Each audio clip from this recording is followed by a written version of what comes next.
It has different dimensions, and I think Yeats was a very important person in that. And you cannot dismiss Yeats.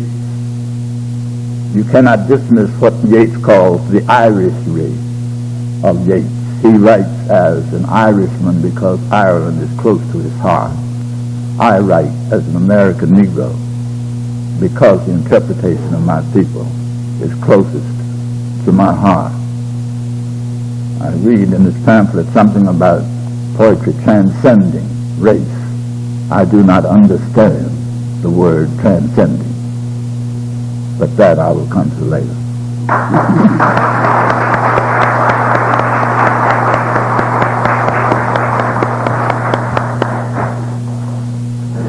I've come to you this morning without any notes, and you'll forgive me for rambling. I'm going to start digging with roots.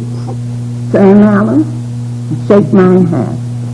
Sam Allen's grandmother was a classmate of my father's in a class with a man named Palmer, who turned out to be a minister, and your mother who married. And you had a sister, didn't you, who was a musician, who played? Did your mother play? My mother did. Your mother was the one then. I remember vaguely something about her playing. She visited us at one time, and I just have a vague image of her. And then in later life, I met Sam Allen. And so now we're together in this field of poetry somehow. Strange how people are welded together by some element that one doesn't even foresee. But I can go back from the stories I heard early.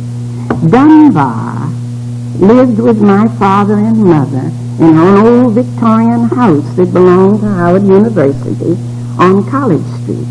There were 4 floors to that house. There was the base floor with the old English kitchen at the bottom. I remember as children, we dug a hole in the sand that was right outside that window because somebody had told us if we could go far enough, we could dig to China. And we dug. And I remember now, the boys sat on the side, and we poor little girls did the digging. But we reached the water pipes, and somebody discovered what we were doing, and we had to fill the sand back in to the hole. Well, I got to talking about Dunbar. Dunbar lived on the 4th floor. That 4th floor was empty because my mother and father had the 5 children, and there were 3 bedrooms on that 3rd floor. My mother and father had the master bedroom. The 2 girls had the next room, and then my baby brother, the youngest one, had the little bedroom, and the 2 older boys went upstairs.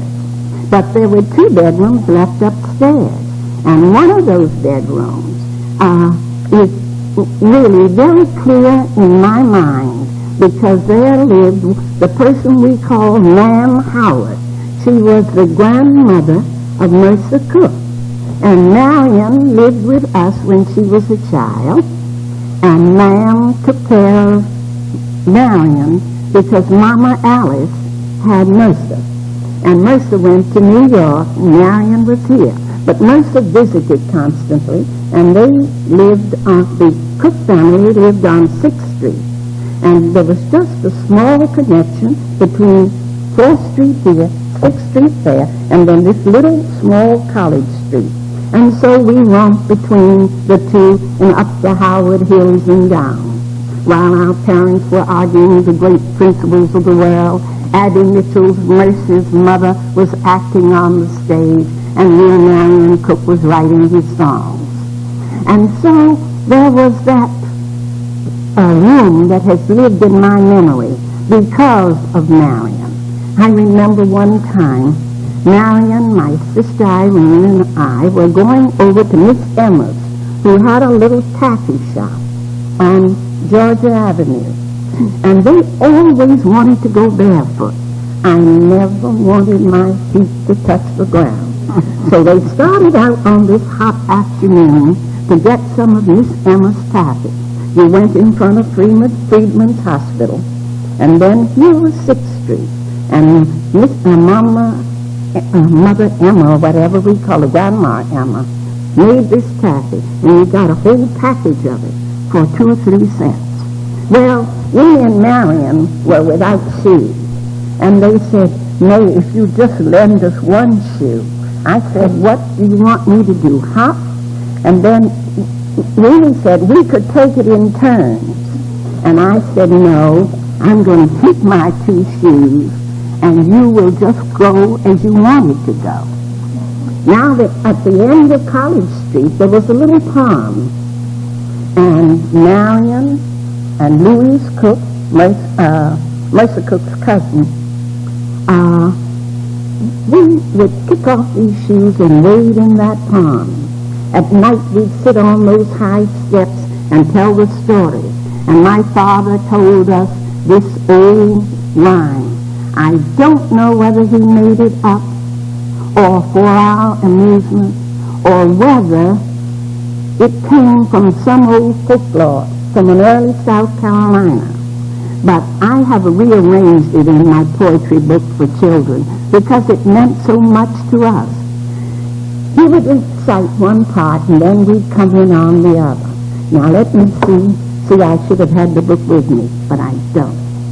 But the frogs were croaking, and all you could remember is that the frogs were saying, "Oh, dig my grave when I die. Oh, dig my grave when I die." And the little chorus of children on the steps would say, "Not I, not I, not I." "Oh, pay my debts when I die. Oh, pay my debts when I die. Not I, not I, not I. Who tend my children when I die?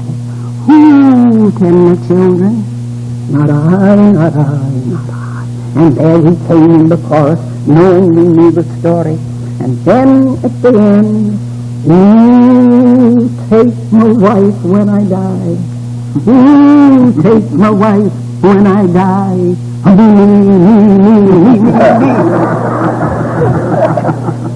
So you see Dunbar being there in the house and hearing those little lines early.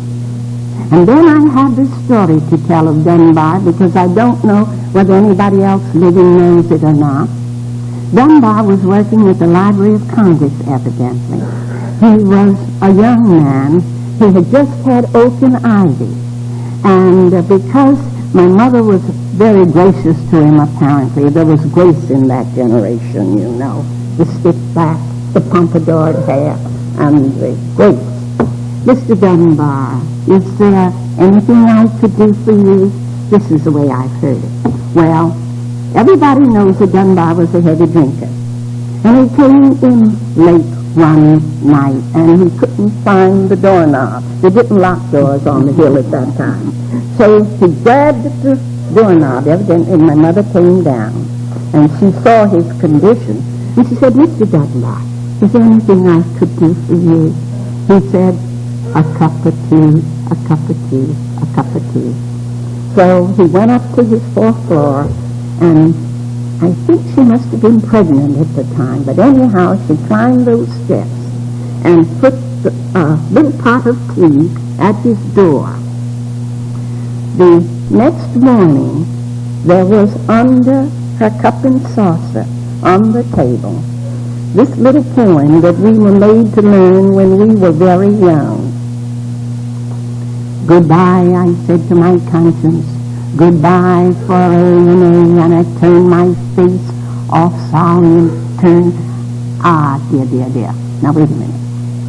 "Goodbye," I said, no, "goodbye," I said to my conscience, "goodbye for A&A," and I turned my face off slyly and turned it straight away.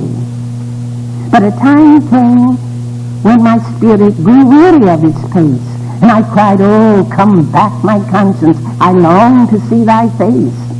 Conscience said, "I cannot. Remorse sits in my place." Now, I never knew whether he wrote that poem that night for her, or whether that was one of the poems he had written and put under her cup and saucer.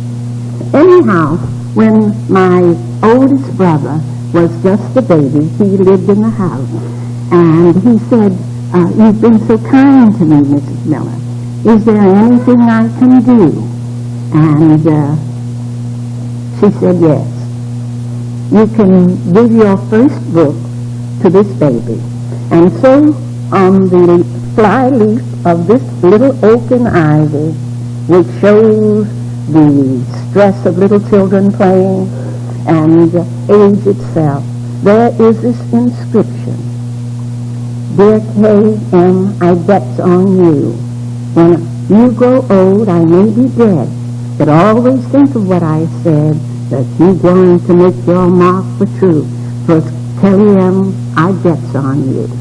Now, that page is torn, the book is torn, but I have what is the remnants of it. And I'm going to give that book to Michael Winston at Howard University. They can have it restored in a way, and they can put it in their collection, I think. So that's where it belongs. It doesn't belong buried in my bookcase, certainly. Okay, so there was Dunbar. And then, as I had said yesterday, Du Bois visited. And we didn't like to see him come because we had to get out of our bedroom. The two girls had to give up their bedroom for Du Bois. And, but one time he came and brought a box of candy for the girl who was nearest his age, and that was Yolande. And I have that picture of Yolande that he brought with a box of candy. And later on, I was at the wedding of Count A. Cullen and Yolande Boyce in New York. And Yolande and I taught together in Baltimore for a time. And we wrote a very, very bad pageant together, too. Okay. Now, let me see what other characters I remember in that early time. Every now and then, apparently, your grandmother, and old man Palmer, and my father, had some type of reunion. And I have the picture of the three of them.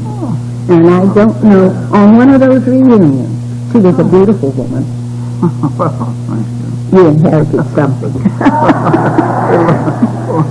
Now, that is the early. Now, my love of poetry came from my father, I'm sure, because he'd recite one line and we'd recite the next. I remember riding that fence with Tam O'Shanter when the old witches got behind him and grabbed the tail. We were right with them. And all of the rabbit stories. It was a childhood in which poetry was important. We stretched on the lawn and traced the constellations in the heavens. The first bad poem. And they considered it good. School Progress magazine sent me 25 cents for it. My father said, "You must never cash this check. It's the first check you've gotten for anything you've written." I have the poem to this day. I was 14 years old.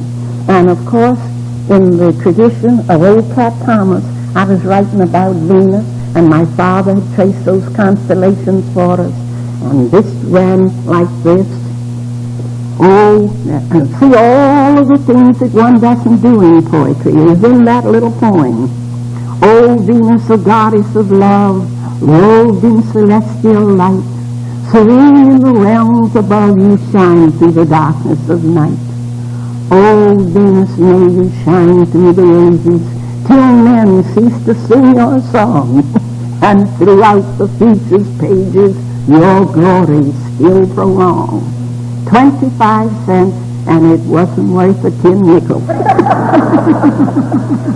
Well, that was the first publication, and that was the first check I received. Later on, the Post here in Washington had a boys and girls section. Do you remember that, Sterling? And I received a check for $3 for a little story I wrote on the squirrel who lived in the tree under my window.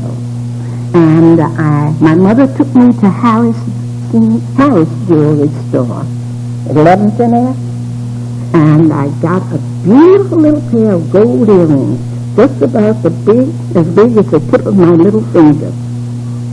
I have one of them left, and I just keep it, and I take it to the schools, and I talk to the children, and I ask them, how much do you think I got for this poem? And they say $100. They begin with $100. I say, no, come on down, come on down. They can't believe that they would send you $3. And I'd say to them, that brought me the earring. But what do you think my first check was? Oh, we don't know. I said 25 cents. I won't let you guess. Well, time went on. Always poetry was with me. But when you get to college, you're racing and running the campus. It's the boy and girl affairs. It's the banquet. It's the football game. And the only thing that seemed important was getting on the stage and showing off, you know. And at the time, Montgomery Gregory, whom we adored, he was just such a handsome young man. He was Lanier Gregory West's uncle. And we just loved Gregory. I think he was, my father called Gregory his boy, because when my mother and father first married, they gave them a little apartment at the top of Clark Hall. And the Gregory boys were teenagers then. And they loved my father, and my father loved them. He called Frank Gregory, Jean, and Gum. They had all their little names, because none of them were named by that. It was Eugene, Francis, and Montgomery. But from him, they were those pet names, even as he had pet names for all of us. My name was Tom, and the only reason I could think for giving me that name was there were two boys ahead, and he was looking for a basketball team, apparently. But here came this little gal. Well, anyhow, life was very beautiful. And remind me of my time. I told you I made no outline, and I could talk on forever. How's my time, Sam? Oh, no. How's it? Well, I know, but see, I got to know because I'm not hogging the stage. Well, I went to teach in Baltimore, and I finally taught speech and dramatics there. And it was a beautiful experience because I loved the kids. And when a certain situation brought me out of school, I missed the stage. I missed that curtain going up, kids, lights on.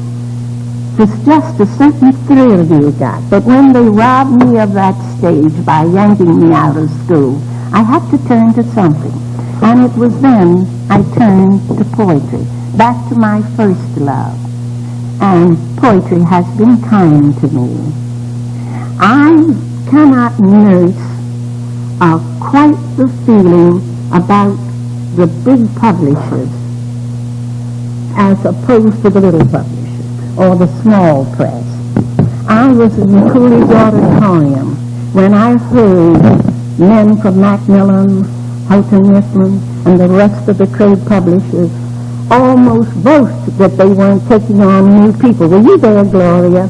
And we have our own, is what they practically said to us. We have our own. If it's something unusual that bursts upon the scene, we can take it.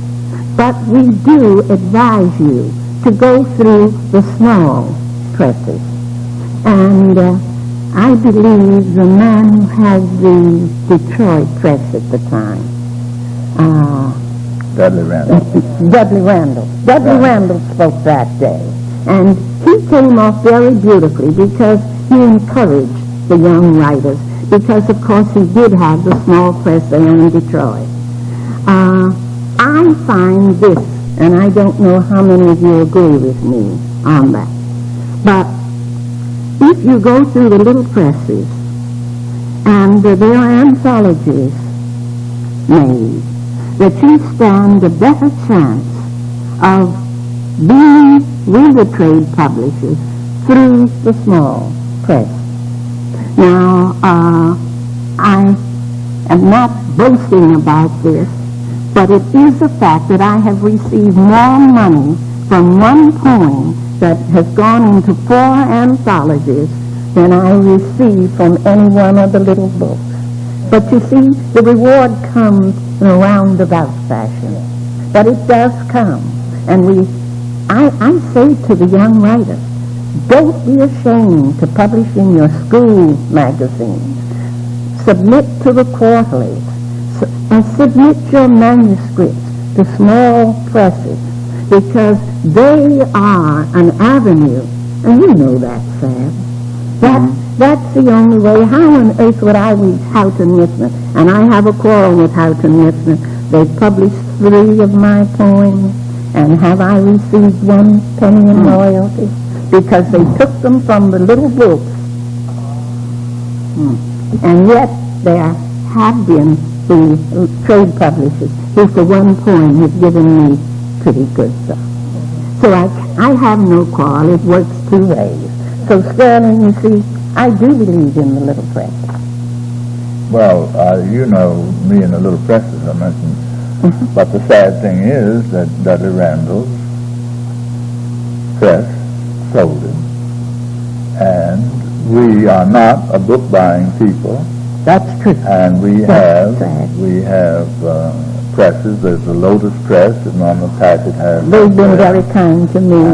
But they are struggling. Yes, and they're struggling. this is a sad economic fact. But the failure of the first world, and we just don't have a reading, a book buying group. Well, Naomi Magic from the Lotus Press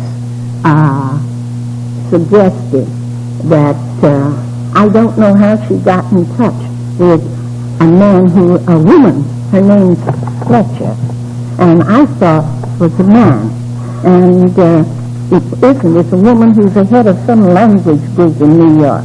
And she did that book, The Third World Woman, and she started with the Indian women. She's come down to the Negroes, then the Chicanos, and now into the Eurasian group. And Houghton Mifflin published it. They used 3 of my poems. They haven't sent me a cent yet. Right. Well, my husband said, shut your mouth. You couldn't pay to get in there. So you'd better just accept. And I do. Now then, about poetry and its future. Sterling and I don't see altogether eye to eye on that. I start with my roots, and then I try to reach out to the universal. We came up in a community... What I don't understand is the word universal. Well, let me say this. When I say universe, I think of this whole system that we don't even know where it begins and where it ends. Well, now how can poetry reflect that? How does King Lear reflect that? How does Leaves of Grass reflect that? How does War and Peace reflect that? I mean, the word universal to me is Professor Brawley used to say a poem is universal, such as the clouds, because it covers everything. Well, or the weather. I mean, I don't know what's the meaning of universal. Well, I say universal because when I stretch here... We'll finish the talks in the middle.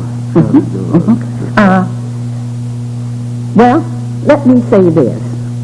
I know that into my poetry will necessarily come reference to childhood, my associations through childhood. Is that universal?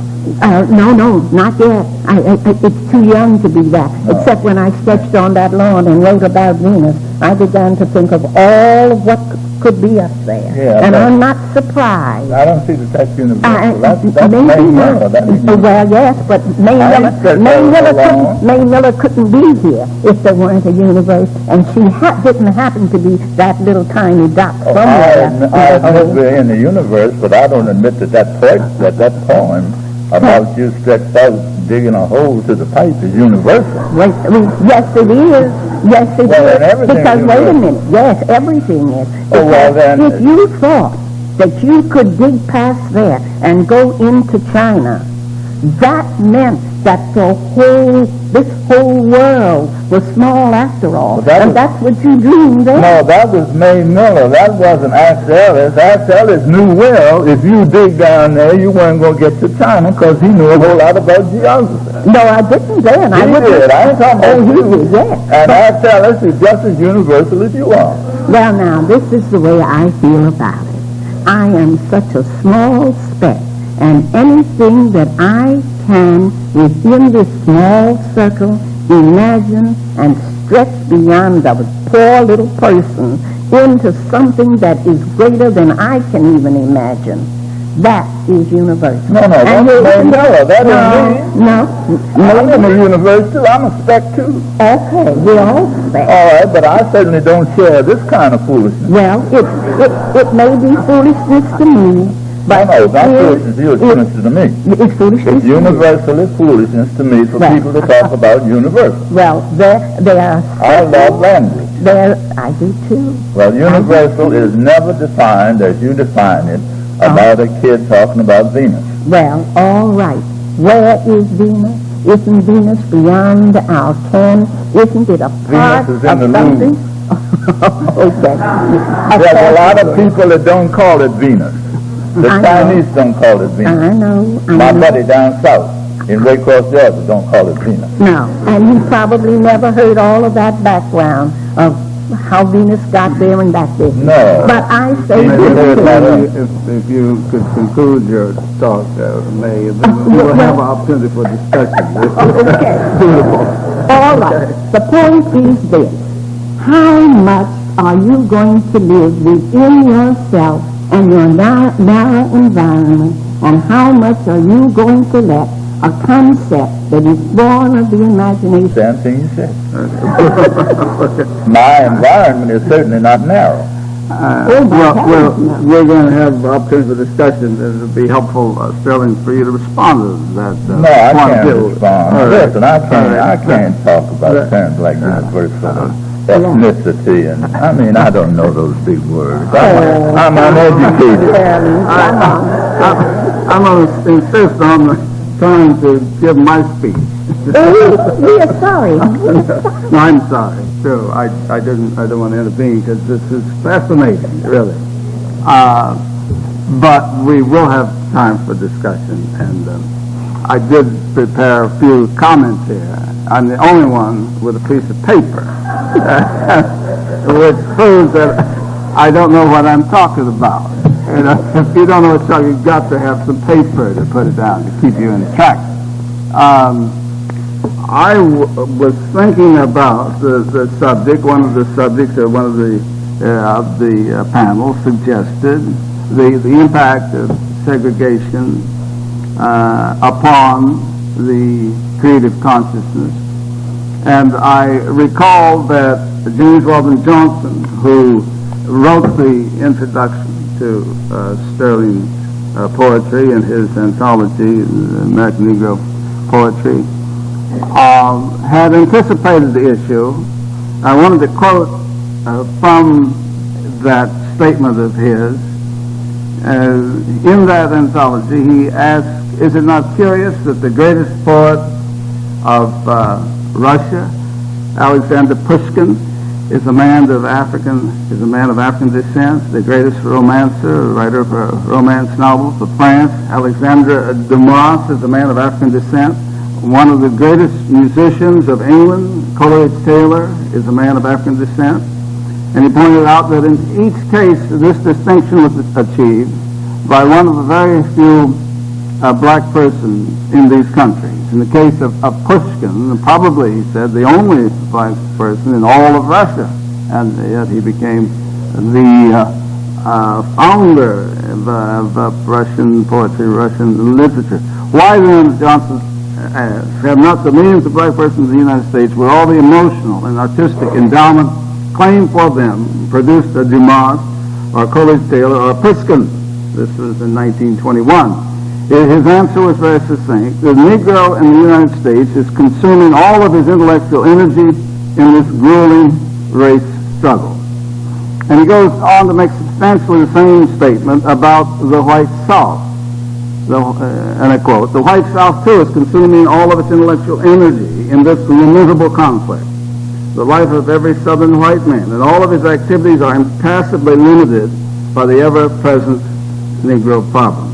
And that is why, as Mr. H.L. Mencken puts it, in all that vast region with its 30 or 40 million people and its territory as large as half dozen Frances or Germanys, there is not a single poet, not a serious historian, not a creditable composer, not a critic good or bad, not a dramatist dead or alive." Well, there have been, since that time, of course, dramatic changes in the achievements of both the black writers and those of the white South. Yet for black Americans, this, what Johnson terms the grueling race struggle, continues, though at a different stage, at different level. The Afro-American is not yet simply American. When I say simply American, that's not intended as a pun, or not in the pejorative sense. He's not simply American as Pushkin was Russian, as Dumas French. He's not at one with an American culture. He lives largely in a separate world. It's an ambiguous situation, largely in a separate world, one of the two divided camps that the Kerner report spoke about. But he is also under the influence of the larger society and in part shares in the life of that society and in its artistic and literary milieu. It could scarcely be otherwise. Its images, symbols, icons inhabit the cultural air, but only in part. A strong metaphor ever starts with a quote from Sandburg. But only in part is he inspired to articulate the meaning of the larger society. He is preeminently concerned with the difficult task of finding his authentic voice, of achieving his authentic identity. And he, or certainly many Afro-American writers, are absorbed, though not in a direct or constantly focused way, with the issue Stephen Henderson identifies as the overriding theme in black poetry, that is, liberation. So it's evident that there exists a species of cultural war. And Washington, the capital here, is microcosm for the nation and has played over the generations a symbolic role in this drama. I don't happen to have grown up myself here in Washington, so I'm at a loss in that regard in comparison with other panelists. But as May Miller reminds me, I do have an association through ancestry because my grandmother, when I came here, I was delighted to find Kelly Miller loomed so large in my upbringing as one of the great figures in Afro-American history. I was delighted to find that May Miller, whom I first came to know independently as a poet here, was his daughter. That's a better way through ancestry than the story my uncle tells about the place where he grew up in Alabama. They were so far south when they spoke about going up north, it meant they were going to Birmingham. He says that the local doctor was the man who had gained his qualifications by marrying the widow of a doctor. So that's a kind of medical training by osmosis at the time in southern Alabama. I think this way is better than his. One highly revealing aspect of this struggle has been the contrasting attitudes toward one of the founding fathers, the first president of the country, as it has been reflected in black American poetry. Phyllis Wheatley, of course, we know, the young girl kidnapped from Senegal in the 18th century and put on a slave ship and brought to Boston, sold at auction there to a wealthy tailor, Mr. Wheatley, and they perceived her extraordinary intelligence and aided her in education. She became one of the outstanding poets of the period. And she reflected the attitudes of her time. She wrote a poem in tribute to George Washington, entitled it To His Excellency General Washington, and she pays glowing tribute to him, the first in peace and honor. famed for thy valor, for thy virtues more. Hear every tongue thy guardian aid implore. Proceed, great chief, with virtue on thy side. Thy every action let the goddess guide. A crown, a mansion, and a throne that shine with gold unfading. Washington be thine. As James L. Johnson points out, she's the first to call George Washington first in peace. Well, consider what has happened 2 centuries later by another black woman poet writing about George Washington. A change strikingly evident has occurred in her June Jordan's poem, Kenny O'Toole. June Jordan is, I think many of us know, is a master of English poetic diction, but here she intentionally employs the idiom. The name of this poem is George Washington. Somebody want me to think he bad. He bad. George Washington, father of this country, the most, the first, the roly-poly ghost, the father of this country. Took my mother, any way you want to take that. George the father, full of rat fat, crazy hypocrite. His wife some other bits and freedom down to every man. George Washington, he think he big. He trade my father for a pig. Ignoble knees. He pulled the black man from his pocket, put a pig inside the other one. George Washington. The father of this country, stocked by decorations at the auction block. Prez Washington, he say, give me niggers, let me pay by check. Check the father of this country. What'd he say? I always pay for niggers, let them stay, like vermin at Mount Vernon. Well, I suppose this is not the kind of tribute that the Daughters of the American Revolution would have in mind, particularly. We can presume they would certainly have welcomed the first one, and probably neither perspective is a balanced account of Mr. Washington. But Wheatley was an extraordinarily able poet, and I think increasingly we are perceiving that. There's been a hesitance on the part of American criticism generally to accord her recognition, I think, simply because of her identity. But she was enthralled to the cultural conventions of her day, of a society which systematically exploited the people of whom she was one. The different things begin to happen with poets as they address themselves to this matter. Dunbar, a century later, employs the cultural paraphernalia of the black experience, the idiom, the dialect, as Wheatley did not.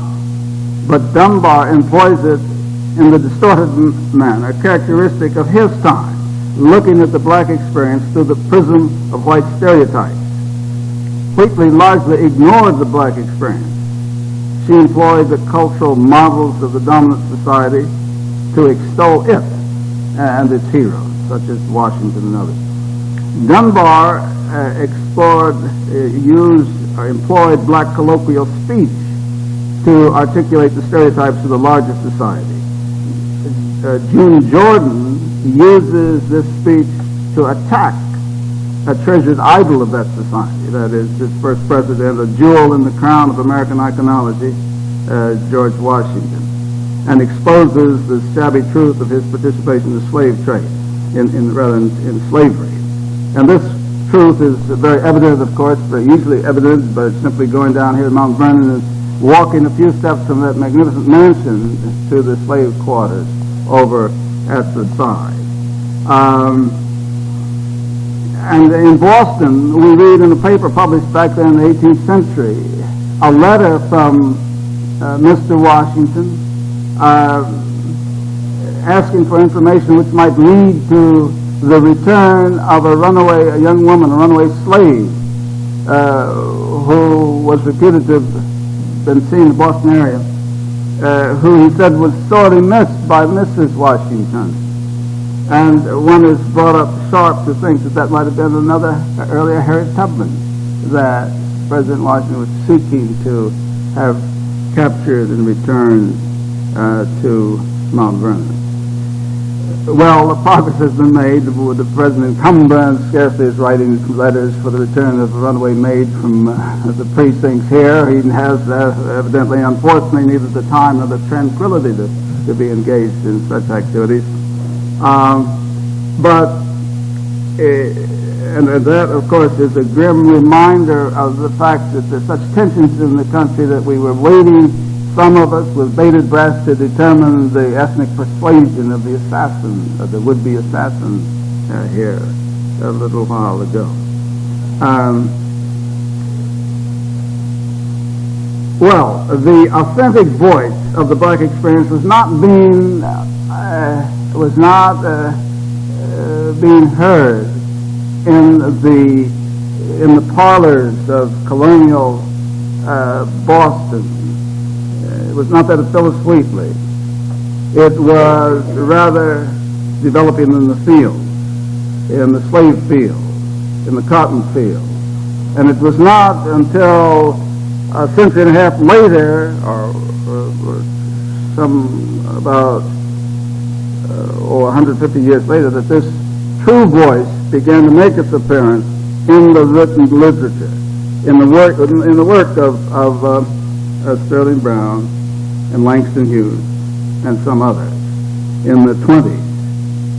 And the poetry that began to appear in the 20s and 30s, their poetry is deeply rooted in the folk tradition, has taken the form of that experience. The work songs, the jazz, the blues, and the black novelists began to develop forms stemming from that experience. One form is the black sermon, fast becoming a recognized literary form. Richard Wright used it, Baldwin has used it several times, Ralph Ellison has used it, Leon Forrest has used it. I was surprised to discover that even William Faulkner had his hand at the black sermon. Well, as we move on, Baraka moves more sharply to the attack in this cultural war.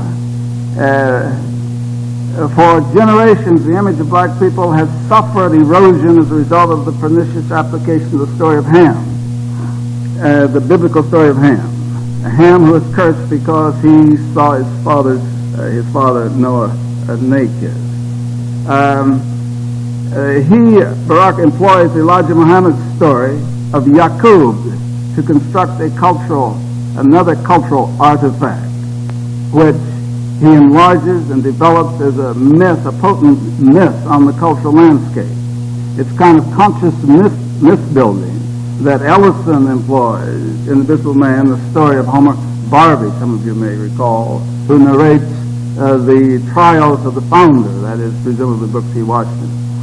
But Baraka, drawing from Elijah Muhammad's myth, provides a counterpoint in a sense, not a direct answer, but a counterpoint to the curse of Ham, which has these centuries infested the cultural air. Of course, we don't believe the curse of Ham, but it's always difficult to deal with. And our good friends will contend, of course, that we don't believe that. Well, with the myth of Yaqub, we can also say equally, but we don't believe that either. You see, it comes as a tool, a weapon, and it infects the climate in a way which establishes a kind of balance. Yaqub, of course, I don't know what all of you are aware, is the mad scientist who created this, in the mythical past, an evil creature who has since plagued the earth with his excessive and arid rationalism, and his eyes are of course blue in that myth. Well, this is the evolution. I might mention here, Baraka is the career of Baraka is consonant in part with the schemata of Vernon, who observes 3 stages in the development of a writer in a condition of, he's speaking about the colonial situation, but it maybe applies to some extent to segregation. There's big argument over whether there is colonialism internally. Some feel that it does exist, others feel that it doesn't. But if we look at it from the point of view of the people who do not have a decisive voice in the determination of their own destiny, then I think we can legitimately say certainly there are aspects of colonialism. First, the writer in that situation is imitative of the artist of the metropolitan area.